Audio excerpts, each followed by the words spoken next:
Despite being celebrated as one of the world's greatest athletes and a beacon of inspiration for young black girls across the country, recent discussions about Serena Williams have often focused on matters unrelated to her talents or impact. Recent photos reveal the wife and mother of two in a different light, leading some to speculate that she has altered her appearance to align with Eurocentric beauty standards. The buzz intensified when the retired tennis champion shared a clip from her Hot Ones interview on Instagram. Fans remain divided, expressing a broad spectrum of opinions on the issue. Some suggest that her lighter skin tone is simply due to spending less time in the sun since her retirement. Has anyone considered that when actively playing tennis you are in the sun a lot, for practice, and games now not that much? You would be surprised to see what a difference it makes, one person wrote on Facebook. I would also say her makeup could be better, that also could be altering her complexion. Another sympathized, adding she played in the sun almost daily for nearly 30 years now. She is in the house with her billionaire husband and daughters. I ran track and coached in the elements for 20 years. After I stopped I got lighter. I was not expecting that. I assumed the darker shade was my natural complexion, but it wasn't.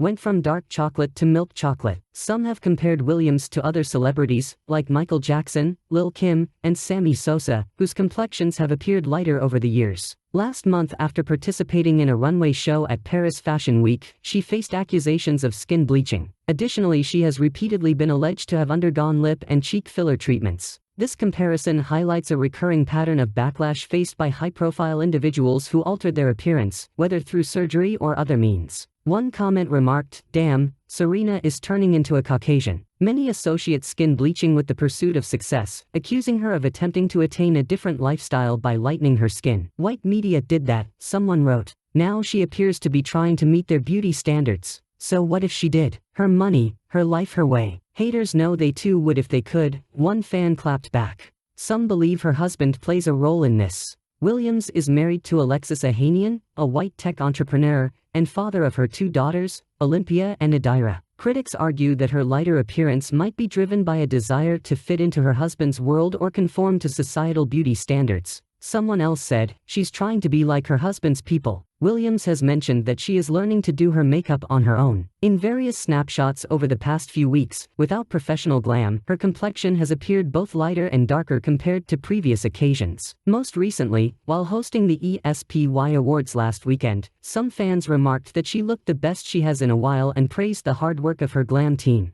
One said, "Whoever styled you and did your makeup, keep them." While another added, "Serena told the old glam squad you are fired and the new glam squad you are hired." Many comments suggest that people are being unfair to the ESPY winner, criticizing her for using makeup and possibly surgery to feel good about herself, just as many others do. Another said, "Once you reach a certain place in the world, you stop accepting the Crayola approach to skin complexion and recognize the land that we grew from. She is not a sellout, she is embracing what is available to her. Leave her alone," many wrote repeatedly. Williams has never admitted to lightening her skin but has promoted her new makeup line, WYN Beauty, and shared her efforts to return to her pre-baby size. Despite the various points raised, she has not addressed these claims, choosing instead to focus on her business, her legacy, and her family. Contrary to popular belief, Serena Williams wasn't born with her powerful, game-changing forehand. This iconic stroke was developed over years of practice, thanks to thousands of hours spent on public courts with her mother, Oracene, her father, Richard, and her older sister, Venus. If it weren't for Serena's punk rock tendencies, her forehand might not have become what it did. In her new 8-part documentary series on ESPN, In the Arena, Serena Williams, the 23-time major champion, revealed that a skateboarding accident seemed to transform her forehand from a liability into a powerful weapon almost overnight. "All my dreams weren't on the tennis court," Williams said in episode 1. "I learned guitar and started listening to Green Day. I became a low-key punk rocker because I loved Bad Religion and Rancid. Back then I loved to skateboard. That's how I got a good forehand. One day I was at school and I didn't want to be there, so I just took my skateboard out and I went skateboarding in the neighborhood and fell and hurt my wrist really bad. I never told my dad. I couldn't really hit backhands, so I was like, I want to work on my forehand today. I want my forehand to get better." Williams, who had previously described herself as undersized and underpowered, suddenly began to hit the ball with remarkable force. "We remember her forehand getting much bigger after that," Venus said, laughing. "I thought maybe I should have fallen." It was a pivotal moment for Serena, who described herself as the antithesis of her big sister at the time. "For me it was always about Venus and Serena," Serena said. "She was the phenom. My whole game was hitting lobs and drop shots. It's nothing like my game today. I just wasn't strong enough. So I would hit lobs and then I would wait and I would move my feet really good and I would hit drop shots. My matches would be, like, 2 hours. I was that kind of player that you hated playing in juniors. In the arena, Williams invites fans to explore her career, from her early days on the public courts of Compton, California, to her illustrious professional journey. The series offers an inside look at some of her most significant matches, providing honest insights into the victories and defeats that shaped her career. In Episode 1, Williams reflects on her comeback from a discouraging professional debut, a 6-1 loss to Ann Miller in the first round of qualifying at Quebec City in 1995. She contrasts this with her triumph 4 years later at the 1999 Paris Indoors, where she won her first Hologic WTA Tour tournament by defeating Amelie Mauresmo in the final, despite the challenging atmosphere created by the partisan crowd. That title marked the beginning of her remarkable 1999 season, which culminated in her first Grand Slam victory at the US Open. There she prepared to face number 1 Martina Hingis, who had defeated Venus in the semi-finals just a round earlier. Witnessing Venus's loss only intensified Serena's competitive drive.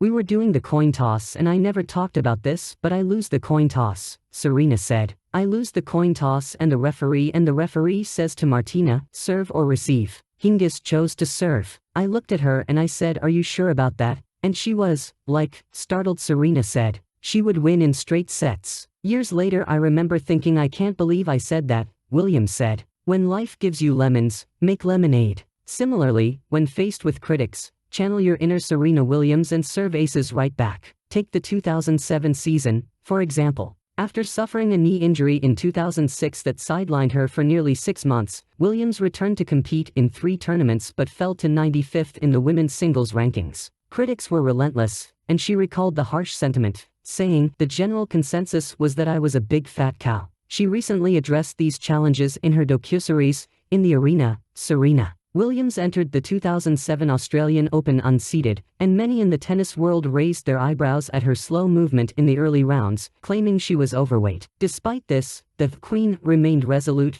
often slapping her thighs and swearing at herself for motivation. No one expected her to make it to the final, but her incredible willpower carried her through to face Maria Sharapova in the championship match. She dedicated that emphatic victory to the memory of her beloved sister, Yetunde. "It was an awesome win because I had so many critics, so many people talking negatively and saying I wasn't fit," Serena Williams said. The journey was never smooth for this American tennis star, but she faced every challenge in her own unique way. Reflecting on the negativity she faced during the 2007 season, Serena Williams shared her thoughts in her docuseries. The 42-year-old stated, "They were used to seeing women without curves, and here I was a black woman with a figure. That doesn't make you bad or good. It just makes you a woman with a curvy shape and a small waist." Like, share, and subscribe.